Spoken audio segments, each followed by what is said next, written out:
If you spend too much time marking your students' homework or tests, then this video is for you.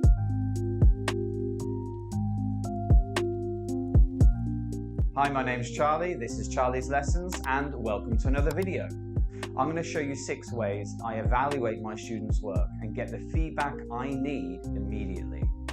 Now, I asked the teachers at my school how long they spent correcting homework and tests a week, and this is what they said. Now, for me, I can cut this time down in half or more by using the websites I'm going to show you right now. So let's take a look at the first one, which is Google Forms.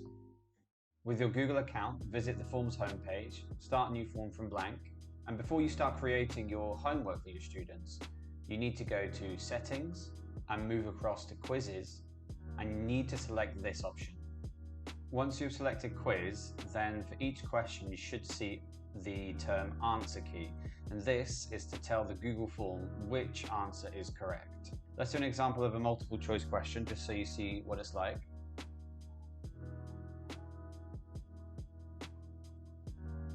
And here we need to tell Google Forms which answer is the correct answer and also how many points you want to award for this correct answer. Click Done and this question is ready. If you want to preview your form at any point, just click the little eye up in the corner and this will show you what your form will look like to your students. Once the students start completing the form, you should start receiving the responses here at the top, and the spreadsheet will collect all the responses in an Excel-like form. When you're ready to send the form or the quiz to the students, we just go to Send in the top right-hand corner, and we can either email it directly to our students, create a link, which is the one I prefer, make sure you shorten the URL as it can be quite long, and copy here, and you can place it now on Google Classroom or any other learning management system you've got going with your students. I'd say the strong point of Google Forms is that as it's a Google app, it's super easy to use. We can incorporate videos and images really easily. There's a variety of question types for your students, and you can import questions from Google Forms that you've already made. Now, the feedback that we're looking for is displayed in Google Forms with pie charts for every question, so you can quickly see and visualize where the students are getting things right or getting them wrong. We also can export the responses to a spreadsheet, and within this spreadsheet with Google Sheets, there are a lot of different ways we can visualize the data. Now, the second one I want to show you is LiveWorksheets. We visit LiveWorksheets.com, and once we've made an account, we just go to Make an Interactive Worksheet by clicking here, Get Started.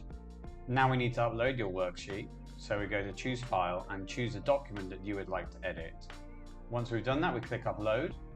Here I have a collocation activity with Say or Tell, and what I'm going to do is I'm going to give the students various fields in which they have to write the correct answers.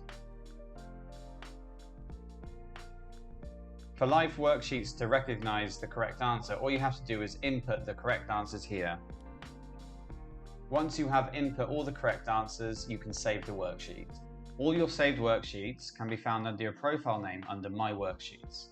To share this with your students, we've got a few options. We can add it to Classroom, to Teams, or we can just copy a link to share with the students directly. Now, you will need to provide your students with an email address or key code so that your students can send you the answers. Once you receive an answer from a student, you should receive a notification, and then you can check the students' answers. I'd say that the biggest strength of LiveWorksheets is that you can upload PDFs, JPEGs, PNGs, which means you can take photos or scan copies of your coursebook, edit them, tell LiveWorksheet what the correct answers are, and share that with your students. In this sense, it's quite flexible. One of the drawbacks is that what you receive from the students is not too dissimilar to what you would receive in a normal class when the students have completed homework in their books. So you can't visualize the data like you can with the other websites I'm going to show you. The third one I want to share with you is one called wiser.me. Once you've got a Wiser account set up and you go to your worksheets, you can start creating homework for your students. Now, the same way we worked with LiveWorksheets and Google Forms, these are all the options we have to offer to our students. When you're ready to share the worksheet with your students, you go to the top here, Assign to Learners, We copy the pin, or we can share directly via Google Classroom. And once a student has finished the worksheet, they'll pop up under Learners with their score. And the one thing that's really impressed me is the amount of question types you can offer your students. The drawbacks at the moment for me are that the responses or the feedback from completed worksheets is quite limited, and that there's a lot of functionality that is restricted for premium users.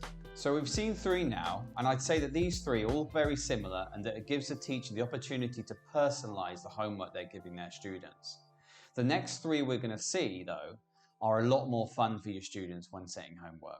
So let's take a look. Now, if we're doing a video about saving time correcting homework and getting feedback from students' understanding of the class, then we have to have a look at Kahoot. So let's take a look now. Once you've got yourself set up with a Kahoot account, choose a Kahoot you'd like to play or set as homework with your students, and click Assign. Here, you can set the time and date of when you'd like the students to complete the homework.